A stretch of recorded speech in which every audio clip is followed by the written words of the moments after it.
Di sini aku akan bahas mengenai sikap kayak gitu, terus aspek apa aja yang mungkin dinilai dari wawancara pengamatan fisik dan keterampilan. Kalian tonton sampai akhir karena akan ada pesan-pesan dari aku pribadi dan kalian bisa ikut berpartisipasi nantinya.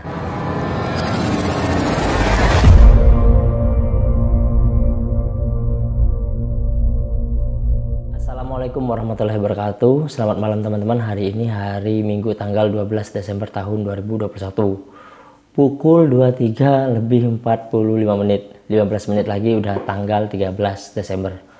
Jadi besok atau ketika kalian nonton video ini, pelaksanaan tes wawancara pengamatan fisik dan keterampilan untuk seleksi CPNS Kemenkumham akan dilaksanakan selama kurang lebih 3 hari ya, sampai tanggal 15.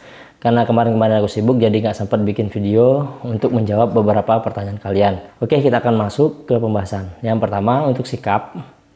Kalau misalnya kalian masuk ke sebuah ruangan yang tertutup, pastikan kalian ketok pintu dulu. Kemudian kalian masuk, terus bilang izin Pak masuk gitu. Terus kalian jalan dengan tegap, dengan sopan, dengan pembawaan yang bagus ya biar dinilai nantinya. Kemudian kalau udah mendekati panitia, kalian boleh hormat. Kalau enggak, kalian boleh kasih salam. Selamat pagi Pak, kayak gitu. Sambil menganggukkan kepala kayak gitu. Terus jangan duduk selagi belum ada perintah dari penguji untuk duduk.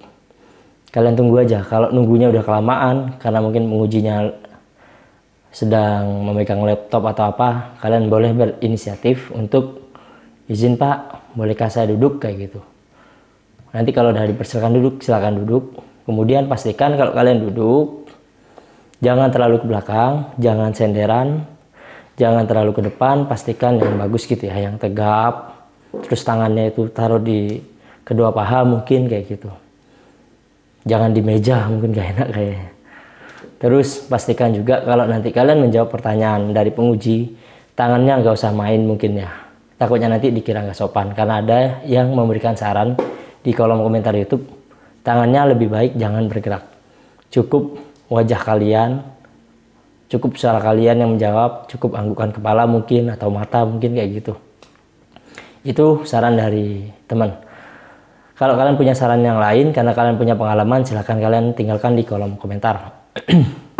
Terus kalau untuk tes wawancara itu apa sih yang dinilai mungkin ya? Di sini disclaimer dulu karena aku bukan panitia dan aku nggak pernah tahu apa aja yang akan diuji. Jadi di sini sifatnya lebih ke prediksi kayak gitu ya. Yang pertama kalau menurut aku pribadi adalah jawaban kalian. Jawaban. Jadi seberapa bagus jawaban kalian, seberapa detail jawaban kalian kayak gitu, dan seberapa konkret sehingga nanti jawaban kalian itu menjadi bahan pertimbangan dari penguji. Yang kedua adalah cara kalian menjawab. Setiap jawaban bisa jadi sama antara satu peserta dengan peserta yang lain, tapi cara jawabnya itu loh yang membuat penguji yakin mungkin bahwa kalian memang punya karakter, terus punya pengalaman kayak gitu ketika kalian menjawab, nggak hanya sekedar asal jawab template atau kalian menghafalkan jawaban kayak gitu ya. Terus yang ketiga sikap ketika kalian menjawab kayak gitulah ya. Terus yang keempat kalau menurut aku pribadi pengalaman. Itu yang paling penting. Ini terkait wawancara ya, bukan keterampilan ya. Nanti keterampilannya kita bahas di belakang. Karena gini ya, misalnya kalian ditanyakan punya sertifikat apa. Sertifikat itu kan adalah alat bukti bahwa kalian pernah melakukan atau punya skill di bidang itu kayak gitu. Intinya kan pengalaman lah ya. Kalau misalnya kalian punya sertifikat bahasa Inggris, berarti kalian punya pengalaman untuk bisa skill bahasa Inggris. Walaupun kalian nggak punya sertifikat, otomatis kalau kalian bisa bahasa Inggris, ya tunjukkan aja. Sama kayak pengalaman, misalnya kalian punya pengalaman berorganisasi saat sekolah, saat kuliah, ataupun kalian punya pengalaman kerja. Intinya pengalaman kalau menurut aku itu hal yang penting. Terus kalian nggak perlu berkecil hati kalau kalian baru lulus sekolah. Nggak perlu berkecil hati. Jadi kemampuan kalian kayak skill bahasa Inggris, skill komputer, skill editing, skill apapun, komunikasi, itu juga tetap akan jadi penilaian bagi penguji kalau menurut aku pribadi ya. Terus ya pastikan jawaban kalian, cara jawab kalian terus cara kalian bersikap itu nanti yang insya Allah akan diuji oleh penguji. Penilaiannya nanti kalau semakin kalian rinci, semakin detail, semakin konkret jawaban kalian terhadap pertanyaan yang diujikan, bisa jadi nilai kalian lebih tinggi nanti. Bisa jadi penilaiannya rendah, sedang, tinggi. Dimana nanti mungkin kalau rendah itu kalian nggak bisa jawab, atau kalian bingung dengan jawaban kalian. Terus yang kedua, mungkin kalian bisa jawab, tapi jawabannya standar, normatif. Atau yang ketiga, kalian bisa jawab dan kalian bisa memberikan contoh konkretnya seperti apa. Misalnya contoh solusinya juga seperti apa, kayak gitu.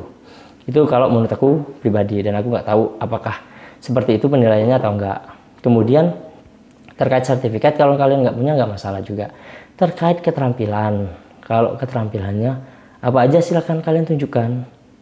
Nggak bisa bela diri ya nggak masalah, kalian tunjukkan hal lain. Karena menjadi penjaga tahanan itu nanti kerjanya nggak hanya sekedar jaga tahanan. Ada yang kerjanya di bidang keuangan, di bidang kamtib yang bersifat administratif kayak gitu, di bidang pembinaan yang mungkin kalian bisa nari, kalian bisa main musik, nyanyi, bikin puisi dan lain sebagainya. Itu nanti bisa jadi penilaian atau pertimbangan dari penguji kayak gitu ya.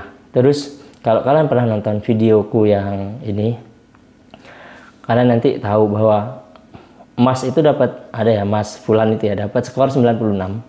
Dia nggak bawa sertifikat, dia nggak menampilkan bela diri, dia hanya ngobrol dan dia bercerita tentang pengalamannya.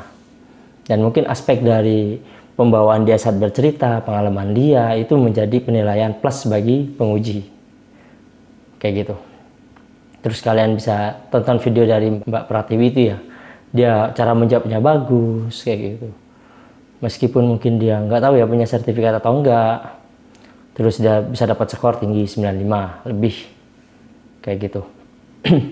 Terus nanti aku minta tolong ke kalian, karena kalian mungkin, bagi kalian yang udah pernah atau ngikuti video atau konten di channel YouTube Ala Besar ini dari dulu sehingga kalian mendapatkan manfaatnya, kalian bisa nanti berbagi ya setelah melaksanakan tes wawancara pengamatan fisik dan keterampilan.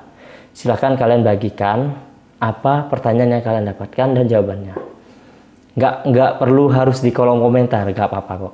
Kalian bisa kirim ke email ulil_id_2@gmail.com seperti yang ada di video ini. Kalian bisa perkenalan dulu, kayak contohnya nama saya Arifin, saya pendaftar di formasi penjaga tahanan Kanwil Kalimantan Selatan. Kemarin saya dapat pertanyaan ini, terus saya jawab ini. Kalian ceritakan aja, kemudian di akhir kalian bisa bilang saya dapat skor misalnya 85,625 kayak gitu. Kalian bisa ikut berpartisipasi untuk memberikan pengalaman kalian, karena yang kalian tonton 9 video terakhir itu yang kalian tonton untuk tes wawancara pengamatan fisik dan keterampilan yang udah aku upload, itu adalah audio yang dikirim oleh teman-teman CPNS 2019 pada tahun 2020 kemarin. Jadi mereka ngirimnya pada bulan Oktober tahun 2020, masih aku simpan. Kemudian aku baru upload sekarang di tahun 2021. Jadi mungkin kalau kalian selesai melaksanakan tes wawancara, kalian kirim ke email dalam bentuk audio, yang mana formatnya nama kalian, terus formasi yang kalian daftar, kemudian kanwil mana kalian mendaftar. Nggak harus Kemenkumham kok. Kalian daftar di formasi mana aja, instansi mana aja boleh kirim. Untuk pengalaman misalnya formasi bidan, formasi perawat. Dan terus yang terakhir, nilai wawancara yang kalian dapatkan. Kirim ke email ulil_id_2@gmail.com. Nggak akan aku share sekarang kok, tenang aja. Jadi karena tesnya masih 3 hari, nggak akan aku share. Kalian silahkan kirim ke email, nanti insya Allah aku akan share kalau ada seleksi lagi. Kalian nggak harus share di kolom komentar juga kalau kalian khawatir nanti jika kalian memberikan gambaran ketika kalian melaksanakan tes wawancara pada 13 Desember sampai 15 Desember ini, terus kemudian akan memantik peserta lain tahu jawabannya, terus mereka mempersiapkan lebih baik, dan akhirnya kalian takutnya disalib nilai wawancaranya. Gak usah share di kolom komentar, silahkan share di email aja kayak gitu ya teman-teman. Ya udah, sekian dari aku. Ini udah penghujung seleksi ya. dari awal. Cepat banget ya, seleksinya cepat banget karena tahun 2020 itu ketunda COVID, dari SKD nunggu samaptanya lama, kemudian wawancara, dan untuk tahun 2021 ini udah nggak nyangka udah masuk ke tahap akhir. Jadi untuk kalian semua, terutama untuk yang nggak lolos tinggi badan karena tidak memenuhi syarat tinggi badan kemarin, kalian nggak usah sedih, nggak usah berkecil hati. Itu gimana ya aku mau bilangnya ya, seenggaknya kalian dapat hikmah bahwa kalian udah pernah melaksanakan SKD. Kalau kalian udah pernah melaksanakan SKD, kalian bisa punya pengalaman, barangkali nanti tahun depan tinggi badannya diubah lagi, mungkin dikurangi lagi seperti tahun 2019. Atau mungkin bagi kalian yang masih kuliah, setelah kalian menyelesaikan kuliahnya, lalu kalian bisa daftar CPNS di formasi S1 kalian kayak gitu, sehingga kalian punya bekal pengalaman SKD langsung dari BKN, bukan tryout dari website-website yang berbayar atau gratis kayak gitu ya. Terus kenapa kok yang TMS kemarin masih diperbolehkan ikut Samapta? Ya karena mungkin kebijakan pusat, daripada kalian nanti dari kampung jauh ke lokasi tes kemudian nggak memenuhi tinggi badannya, nggak memenuhi syarat, kemudian kalian balik lagi, kan kasihan tuh. Kalian udah capek-capek ngabisin biaya akomodasi, transport dan lain sebagainya, sehingga kalian langsung balik tapi nggak merasakan gimana tes Samapta. Akhirnya kalian diberi kesempatan. Jadi jangan berkecil hati, nggak usah sedih lah ya. Intinya kalian kan udah berusaha. Mungkin ada yang tingginya benar-benar nggak memenuhi syarat, kayak cewek tingginya cuma 155 tapi ikut, terus kemudian SKD-nya tinggi, Samaptanya nilainya tinggi tapi persyaratan tinggi badannya nggak masuk, ya udah nggak apa-apa. Kita nggak bisa nyalahin mereka juga. Kita nggak bisa nyalahin peserta. Kenapa? Karena memang aturannya sih nggak mengharuskan waktu itu ya. Untuk tahun 2021 ini tidak mengharuskan tinggi badan dicek sebelum SKD. Akhirnya setiap peserta bisa mendaftar walaupun tinggi badannya nggak memenuhi syarat, dan nggak ada sanksi juga. Jadi nggak ada salahnya. Jadi mereka mengambil celah untuk ya udah aku mau ikut SKD, mau merasakan SKD, nggak apa-apa deh, nanti nggak memenuhi syarat tinggi badannya, nggak lulus pun nggak masalah, yang penting aku pernah melaksanakan SKD. Dan kita nggak bisa menyalahkan mereka juga. Mungkin kedepannya sistemnya yang diperbaiki atau aturan dari seleksinya yang diperbaiki untuk diantisipasi lebih awal. Dan kita nggak bisa nyalahkan karena memang ada COVID. Daripada ditunda pengukuran tinggi badannya di awal di SKD nanti menghambat kerumunan, membuat kerumunan, akhirnya dibikin di Samapta. Kayak gitu ya teman-teman.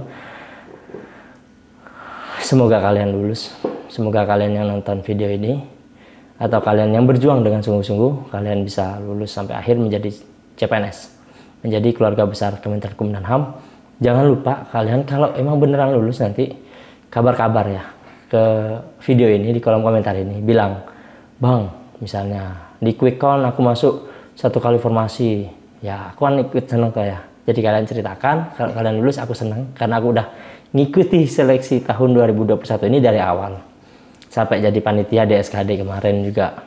Ya udah, sekian, semoga orang-orang yang jujur, orang-orang yang melaksanakan tahapan seleksi ini jujur murni dari awal, bisa Allah ijabah dan diterima menjadi CPNS dan PNS di Kementerian Hukum dan HAM ataupun di kementerian atau lembaga lain. Sekian dari aku. Wassalamualaikum warahmatullahi wabarakatuh.